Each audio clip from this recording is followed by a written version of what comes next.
So let me Because you talk guys, to you. like, basically forced me to. Let me talk to you. Go ahead. You don't want to talk to them, so talk to me. I'm fine. I don't want to talk to her. I don't want to talk to my mom, but I don't want to talk to Kayla. Okay, well, talk to me.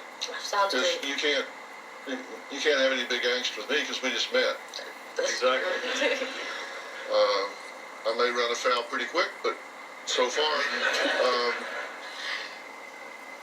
I'm just curious why you're giving these people so much power in your life. What do you mean? They dominate you. They control you. They have they have complete control. They have you under their thumb. You give them the ability to make you insane.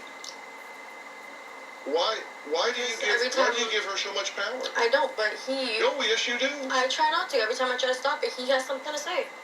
You are full of rage and anger and bitterness, and everybody thinks that when you're angry, that all of a sudden you're big and strong and tough. Let me tell you, you're never weaker than when you're angry, because you're only angry when you feel victimized. And so you're at your weakest point. I don't understand why you give these people so much power in your life. You say, I don't care. You care totally, or you wouldn't be so upset. I'm upset for different reasons. They say that I'm this bad person, but it's funny because every time that anybody has needed me, I've been there.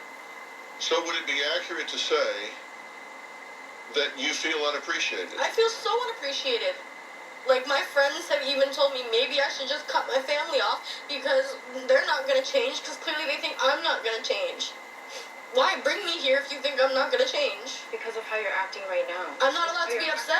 You're allowed to be, but look how you're talking to my dad. Look how you were talking to me, though. It goes around, Kayla. Like, you're not allowed to just talk to me and pretend you're not listening, because for the first time, she is being authentic instead of angry. And I have a pivotal question for you that I think can turn this entire thing around if you have the courage to answer it honestly. I'm going to ask it after the break. And Alicia's made it so difficult growing up. I love her so much, and I'm really hurt. Deep down, I know that there's somebody in there that's true to herself and true to other people.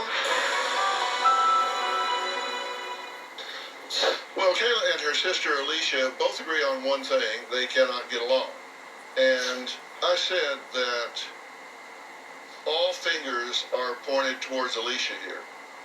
And I also said that's inaccurate. You're the squeaky wheel. And I'm saying that you are a symptom of a dysfunctional family. And for everybody to point a finger at you, which is really easy because you've made some really bad choices, right? And it's hard for you to say that in front of her and him, because it's hard to have a face-saving way to say to people that are being critical of you, yes, I've made some bad mistakes, because when you do, then they're going to leap on that and say, see there? So it's really hard to do that in a face-saving way, right? But I said I had a pivotal question for you. And the pivotal question is a what-if question. What if you're not angry at all? What if, instead of being angry, you're really hurt? What if, instead of being angry, you are really damaged emotionally by what you perceive and have experienced to happen? Anger is the get them before they get you emotion. You go through life like this. It's like, I'm going to get you before you get me, because I know you're damn sure going to get me. So I'm going to go through life like this. And boy, if you get close to me, pop! I'm going to get you before you get me, because I know you'll get me if I don't.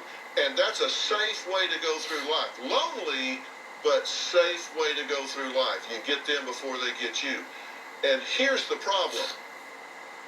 People